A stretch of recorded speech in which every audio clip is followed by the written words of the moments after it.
Hey hashtag, we are here at the 40th annual Sundance Film Festival. Over the course of the week, we've had the chance to cover many amazing films. But let's hear from the cast and crew of these films themselves. Sundance is a place that has always pushed the limits, and I think in terms of everything, but particularly in terms of diversity, equity, and inclusion. And you can't have diversity, equity, and inclusion without disability. So I think that it's the totally perfect place for this movie to have its world premiere, because this is a place that really is about inclusivity and about showcasing new voices. And I think this being like the first mainstream movie about a kid with a disability played by a kid with that same disability, where she's amazing in it, is it's really important. And I can't think of a better place to premiere it. We make movies to communicate with other human beings, and so having this in-person experience where you get to sit with the audience and hear their reactions live in person is just amazing. And I can't wait for people to see the movie. It's almost indescribable. I've written a lot of books, and I know a lot of authors who have written a lot of books, but very rarely do we get this opportunity to have the book made into film.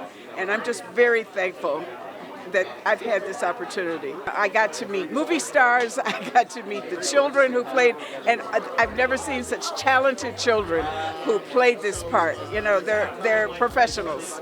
I think that this is one of the first times I've seen visible disability displayed so authentically. I think it's a really encouraging step for Sundance. I'd like this premiere to kind of open the door to how important it is that everything is accessible and that we include disabled creators on both sides. The audience to take away, I mean, this is it quite literally is like an unprecedented moment in the history of cinema. You know, there has never been a feature film starring an out intersex performer playing an intersex character, you know, at the center of a film.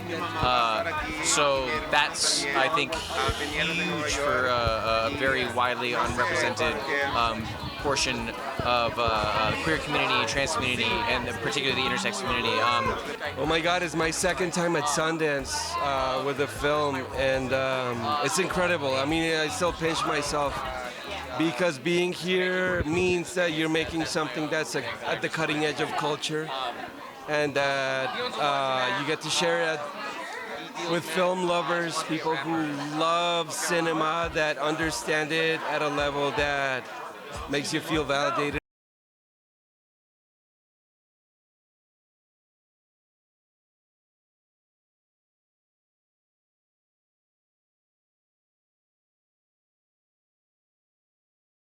Especially with a film that I believe in so deeply. Meeting all the people who are filmmakers, who are actors, actresses, who are directors, just people who want to create, creatives, you know what I'm saying?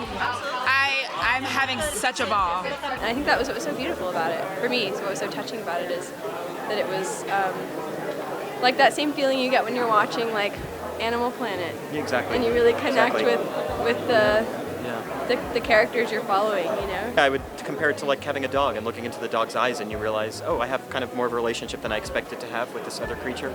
And that's what these characters are. They're kind of like, you get more and more engaged with them the way you get engaged with the, regular person. You can hear our thoughts about these films at q30tv.com. 30tv.com. Don't go away, hashtag that. We'll be right back after this commercial break.